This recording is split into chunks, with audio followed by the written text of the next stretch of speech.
Hey guys, welcome back to my channel. I'm Sarah Louise and I wanted to do another video on manifesting. So I have been manifesting away in the background. I've been doing quite a few things recently, a little bit different with manifesting.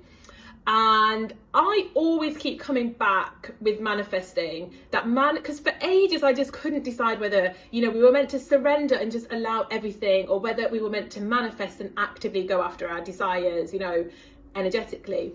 And I've been back and I've been forwards and been back and I've been forwards. And I think I've come to that point where I really understand the crossover of how both of them actually lead to a place of surrender.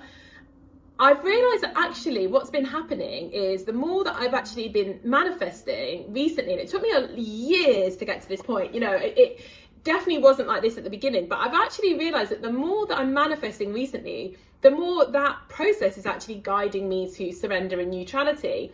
And I do remember when I first tried robotic affirmation, let's say, and it was about 14 years ago now. And the blog that I wrote and where I got that from basically said that, if you really like this person, just repeat they love you thousands of times. And what will happen is you'll either realise you don't want them anymore or you'll have them.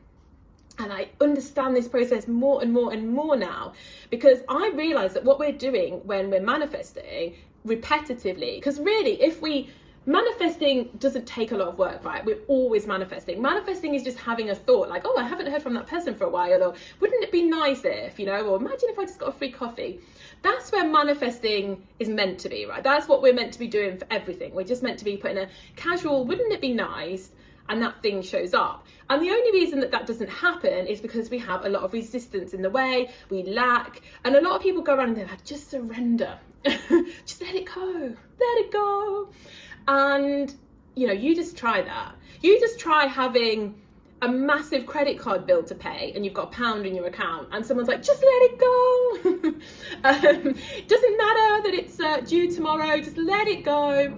It's kind of a little bit insulting and a bit patronizing, isn't it? And it sort of makes you like inside, because it's not that easy. If it was that easy to just let it go and to surrender, we'd all just do it, right? But what I realized from manifesting and sort of the repetition of it is it does take you to that place, because I think almost what happens is you get sick of yourself. It sort of fills up the lack. And a lot of the time I found myself manifesting things, and then just at the point where they sort of come in, I'm like, I'm actually not that bothered anymore. I actually don't really care that much. And that's kind of the magic pill, isn't it, that brings it in. But it's kind of cured me of that lack and need, because I filled myself up from the inside. And that's exactly what surrender is. It's feeling just whole. I am sure that when we're at our peak of spiritual growth, we will just be whole. We'll be in, that awesome neutrality all the time. And we'll just be like, oh, that would be cool. And, boom. And I think manifesting actually leads us to the same place as surrender, because it basically helps over time to remove that lack, that need and that desperation. And I don't know why it does it, really. I've not quite gotten to the details of exactly why repeating something or focusing on it so much leads to surrender and neutrality, but it just does in my experience. So when it comes to when to surrender, when to let it go, I think you just know. I think it's a really personal process. And I think it's when you are a clear vessel and you just know you can let that thing go, because you either don't care about it that much anymore, or you just have so much kind of faith and trust that it's coming in and you can just go off and focus on your life.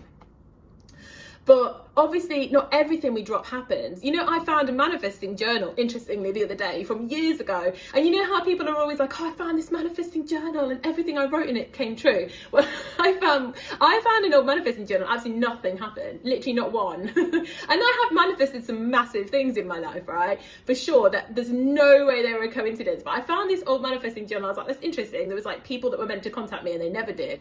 And I was like, absolutely everything in that journal never happened. It was a list.